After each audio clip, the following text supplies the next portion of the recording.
How to rotate picture in your ORD. So if you want to rotate the picture in your ORD, so for that you have to watch this video till the end and dive into the process. First of all, you have to add the picture on your ORD. So you can just go for the right click option and you can paste it here, or you can just go for your picture option and you can just paste the picture here. After having your picture on your ORD, if you want to rotate, so here you have to simply go and tap on it. Here you can see the rotate option. After that, you can easily rotate your picture like this on your ORD.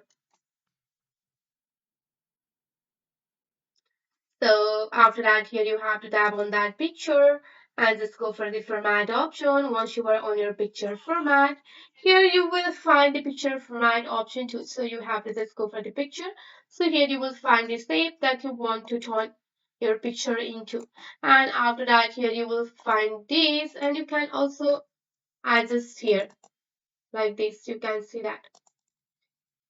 So this way you can easily rotate your picture on your own. That's it for today. If you like this video, please hit that like button and subscribe for more. I will see you in the next one. Thank you.